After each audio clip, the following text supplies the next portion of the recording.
Good morning, everybody. Today's video is actually a video we made a few days before this happened. And yes, we do have a new foal. Lady had her foal yesterday, and we've actually done a couple videos on them already.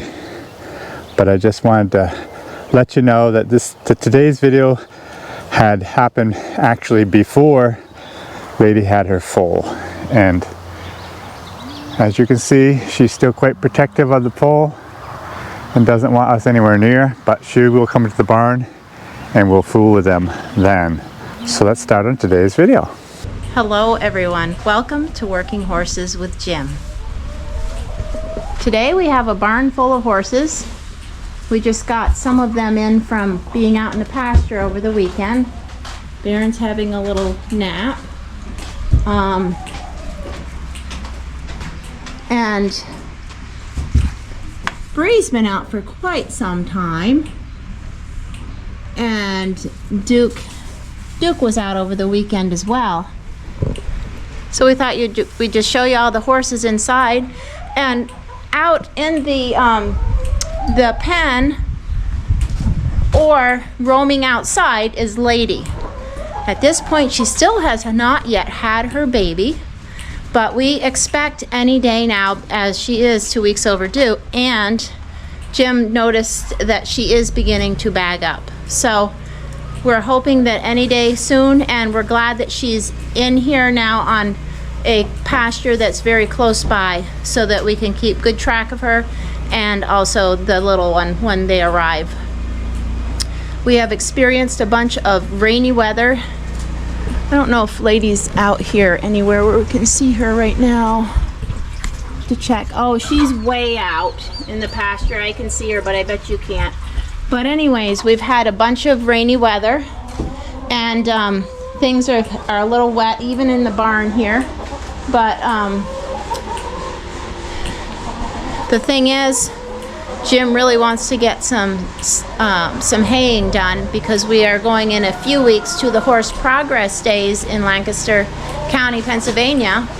And once again, we wanted to remind you all that we will be there working on the logging display that they're going to be having there. So we're starting to think about that and what work we need to get done before we go. And so Jim wants to get a bunch of haying done this week, but right now we've got rainy weather.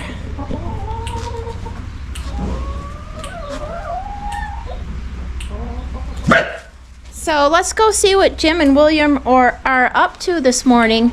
And I wanted to let you know that maybe a little later we'll be weighing up Bree. Some people have asked about how Bree's doing. They haven't seen much of Bree, so we thought we'd show you a little bit about how Bree's growing and what she's how she's looking. So let's go on in and see what's going on.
Hi everybody. Here I have an 18 footer that I didn't realize was 18 when I put it on.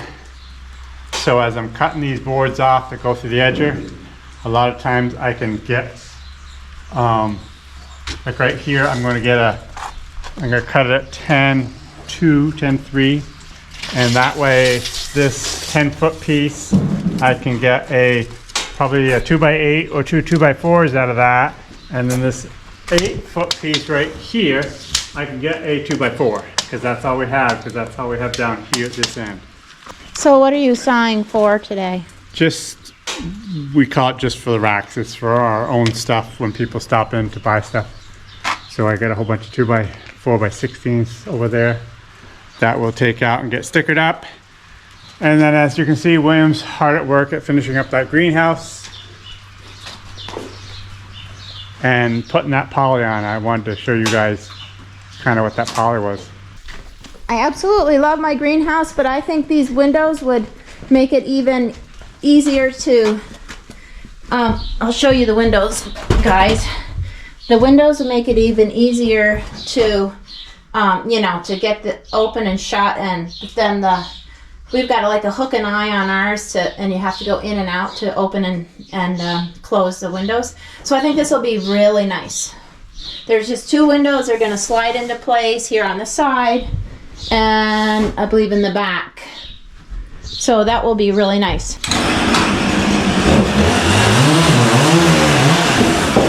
Okay, let's go have coffee.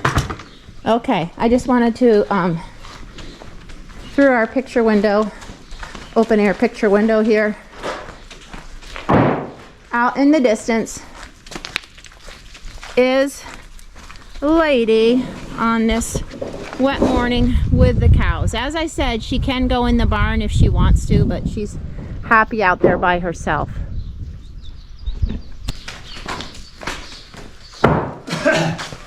Well guys, as much as I'd like to talk to you, it's coffee break time, and I really like my coffee break time, so we'll see you after that.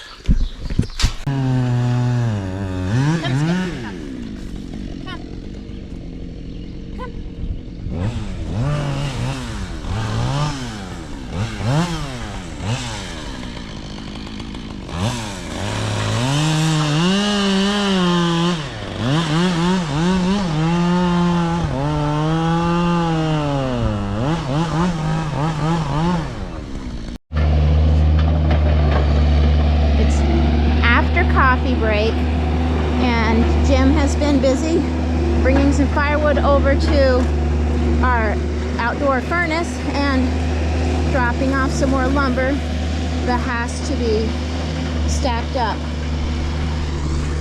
One thing Jim always says is that there's so much work besides just sawing lumber that has to take place to keep everything going. There's moving lumber. He spends quite a bit of time doing that.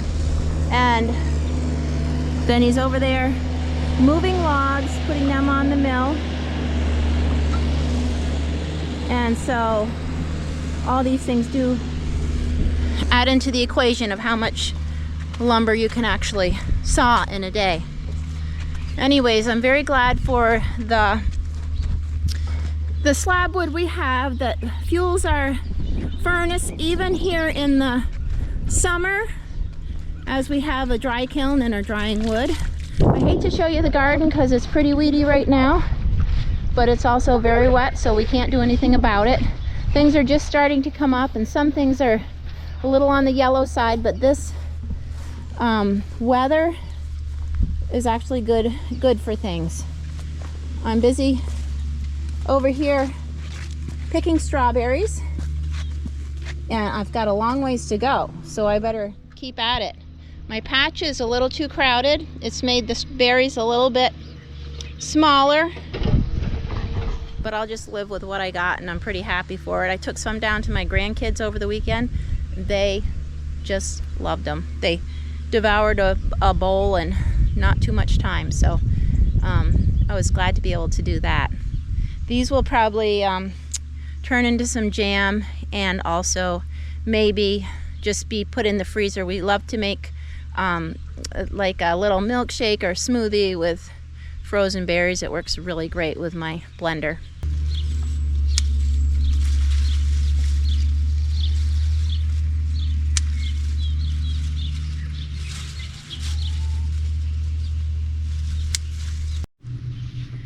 So one of the things that I remember when I am picking strawberries is every year, it reminds me of my friend Mary Martell, who doesn't live here anymore. Her and her husband farmed close by years ago. We did a lot of things with their kids. Anyways, we used to go picking strawberries sometimes. It was before I had a patch. And did you hear that snap? That's what reminds me of her. She said how she loved to hear the snap of the strawberry when you picked it off the plant. And so it's neat, the things that sometimes remind us of other people or times long ago, the smells, the sights, the sounds. And I know a lot of times on this channel we hear from people who used to farm, and the things that we show on the channel jog their memories sometimes. So that also happens to me, and that's one of the good things in life, the little things that we can really enjoy. Good afternoon. We are going to have to do mowing some hay today. I'm going to take out Baron and Earl and start on a new field.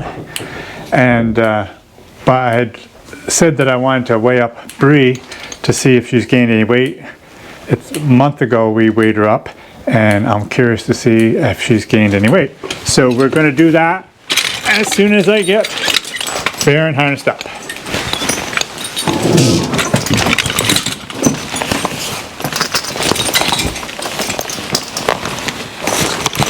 We were hoping to weigh up Lady also, but she kind of likes her freedom outside, so we won't worry about her for today. Although she's got to be full in here any day now, so we don't really have much time to weigh her up again before she foals. Maybe later this afternoon she'll be around and we can get her weighed up.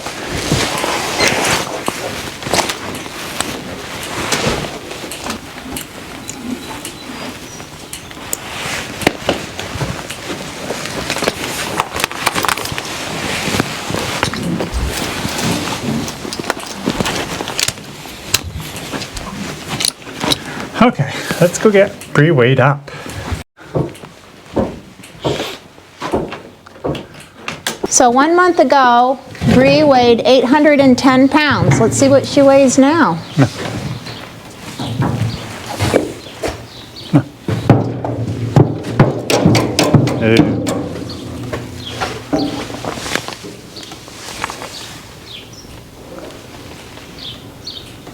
930. 930, wow, she's gained a lot of weight. So I went back, just out of curiosity, to Duke and Earl to when they're about her age, and they were actually 100 pounds lighter than she is. So I would say that's about right on target as to what I would expect, because her being half Belgian and with the size that Lady is, I would say that's about accurate, or where it should be. The Belgian's Lady is considerably bigger than Baron, so I expect Bree to be bigger than the Suffolks that I have. We've had a lot of people ask, well, when are you going to be working Bree again? Well, I am working Bree right now.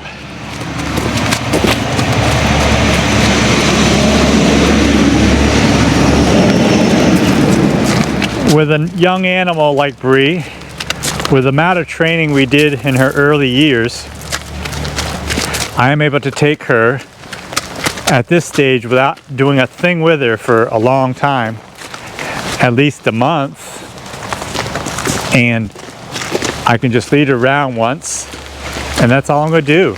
She's, has been trained quite well in the leading process. So it's just kind of a matter of just once in a while doing this, and that's really all that needs to be done.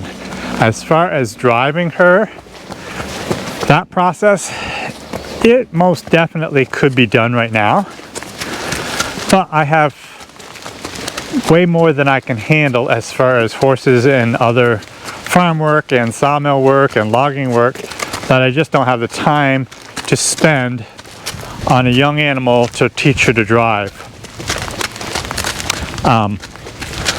I will wait until the times, my work schedule is a little bit less, and I'll spend a little time teaching her to drive, but I probably won't spend or put as much time into her as I did Duke and Earl, just because I probably won't have the time to, or I probably won't take the time to. Will that make her turn into a poor horse? Not generally. Generally, there's so many different ways to go about it. A lot of people, myself included, have taken horses that are close to 4 years old and never been fooled with and just put them right to work, and they turn into wonderful horses and well trained also. So it's kind of a whatever you'd like to do type of thing when it comes to training horses. Either spend the time early or wait until they're ready to actually work to do it. Either way does work pretty good. I know that doesn't really give you a really good idea of how to go about doing things, but I guess there's just so many different ways to do it. I was hoping you were going to take her up on the porch. Yeah, don't need to. I mean, I'm gonna go mow hay now, so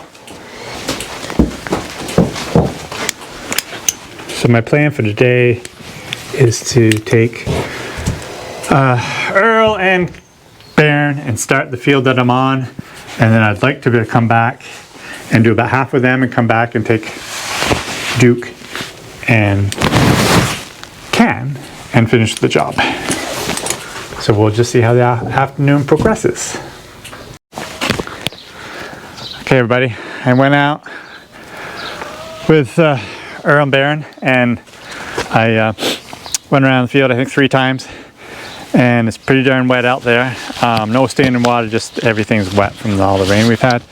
And partially because my mower is a completely bald, tired mower, there's just nothing there for traction. It makes it a little bit hard on these wet days, just the ground itself is wet. So anyways, I came back, I thought maybe I could touch up the sections a little bit, and I did, and hopefully that'll make a difference. It was actually locking up on me a little bit. Tires, wheels were sliding. Combination of dull blades and no traction. And I haven't sharpened these blades this year yet at all. So I went through with the grinder and I just gave it a quick sharpening, and hopefully that will help. So now we'll slide it back in place, which is a very simple job. Okay, so it just slides right in, very easy.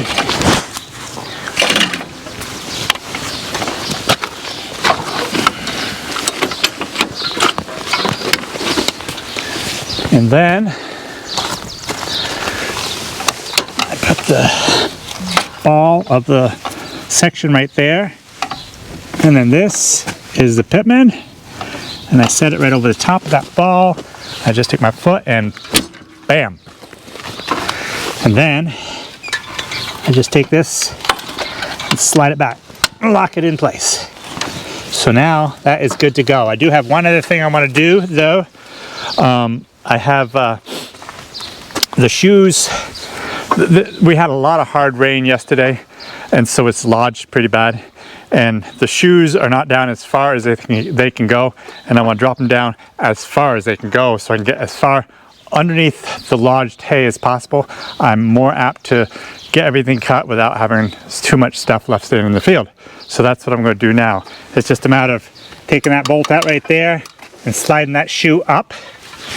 And then back here on this end this shoe right here, I can slide it down into the next hole right there to have it as close to the ground as possible to get underneath the hay that's laid down. William is getting some of our shavings, dry shavings for his chickens. We have a lot of shavings there, so we need to get rid of some anyway, so he's bagging some up and putting it in his buggy, and he's heading home for the day. So we'll get this done and get to mowing. So this is how high it is before he changes it. Okay, so here is after he lowered it down. I don't know if you can see on there, but it is a little bit lower. It's tipped way up right now. Lower it down like that. That's where it's going to be mowing. Okay. Okay, let's go out and see if it makes a difference.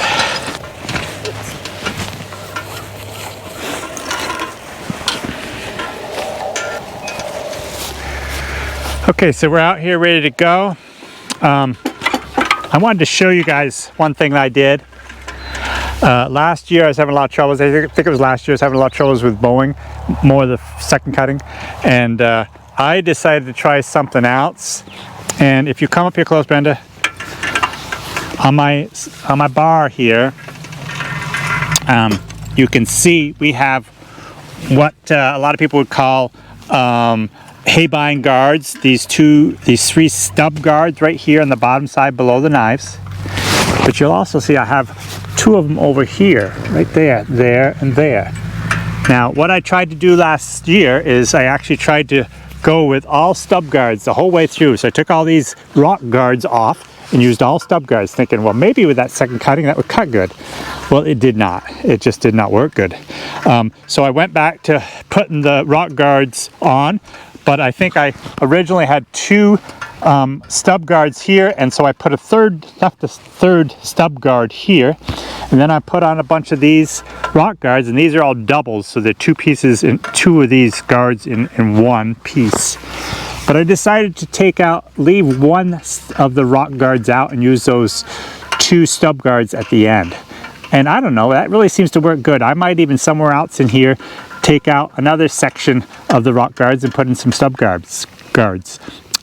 I don't know, for some reason I thought that all stub guards would work great, but they did not. So by just having a few in there, I don't know, it seems to mow pretty good. So with this stuff here, this start up here is really nice, not even that tall grass, but it's really nice quality grass. Then I've got a lot of poor quality grass in there for some reason, and then I got a whole bunch of weeds in there, and I'll have Brenda give you a close-up of those weeds. I wasn't even sure what kind of weeds they were, so I actually asked my neighbor, and he said they're called curly dock weeds. Never heard of them before. But for some reason I got a ton of them in there, and Brenda will show you those weeds. And then farther up it's lodged a lot, and we'll show you that, where it's actually, you know, from all the rain and the wind, is laying really close to the ground, so it's hard to get underneath all that to cut it. So now with my whole cutter bar closer to the ground, everything sharp, hopefully it'll work. We shall see.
Oh. Okay, here we're still cutting. Not very good though. See?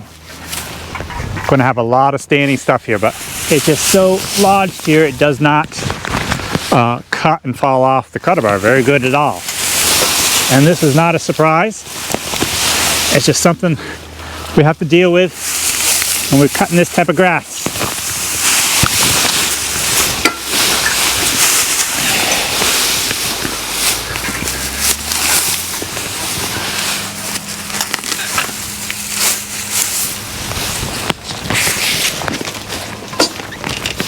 As you can see behind, there's those pockets where it's clear. It's because it wasn't falling off the bar and it was hanging on the bar and kind of dragging. Sometimes I can shake my foot lever and have it fall off, but not always. I catch up. Catch up.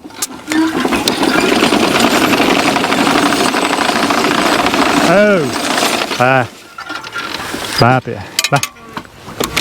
Bye, bye, bye, bye. Oh, I chopped up. Chopped up. Chop up.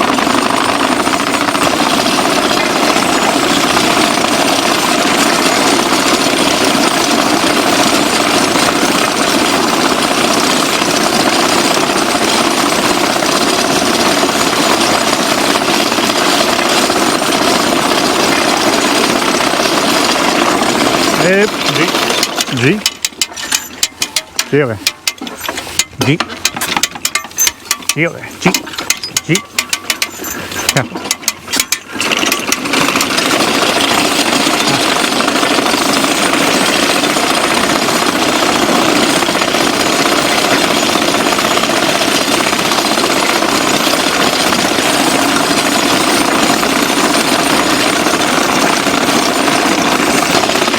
Hip,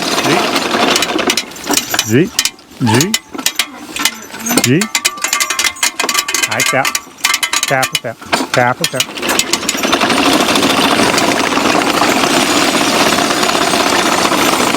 Oh, worse than before. Worse than before. It's cutting better, but it's plugging worse.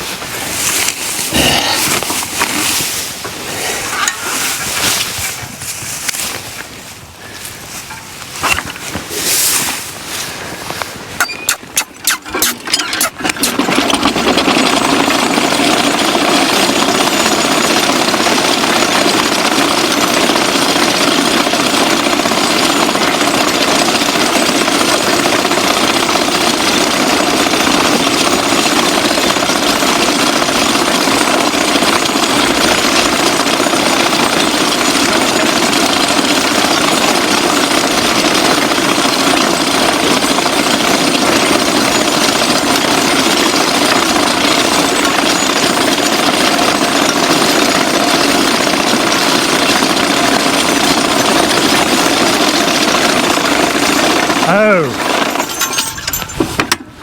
Back, back. Up here, back up here. Oh!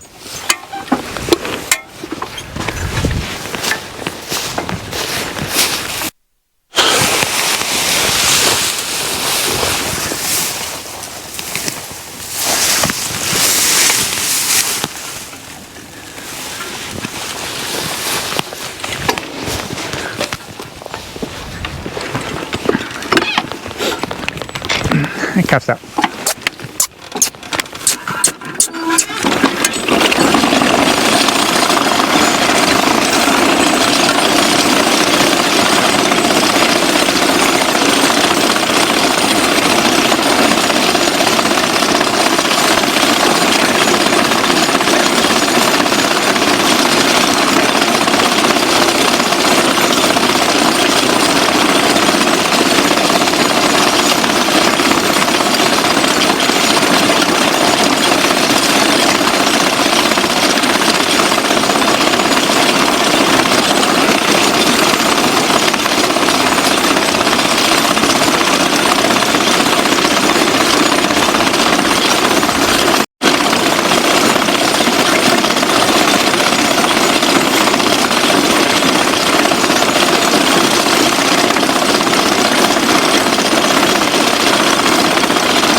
So since I was having so much trouble with the shoe, the outer shoe plugging up on me, I went around the field one more time, I think it was, and then I went back to the barn and changed the shoe back to where it was, and it was amazing the difference. I hardly plugged up at all after that.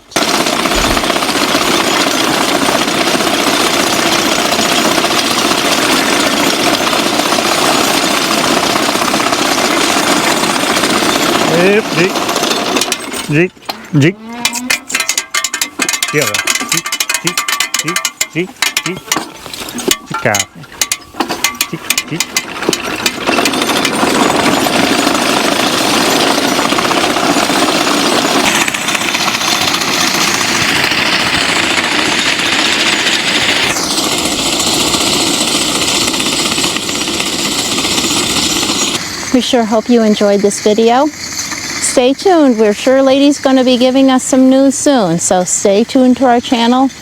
And we are less than 1,000 away from reaching our goal of 100K subscribers. So if you haven't subscribed, we would appreciate if you like our content, if you did so. And if you are subscribed, then you'll know when Lady has her foal. Take care.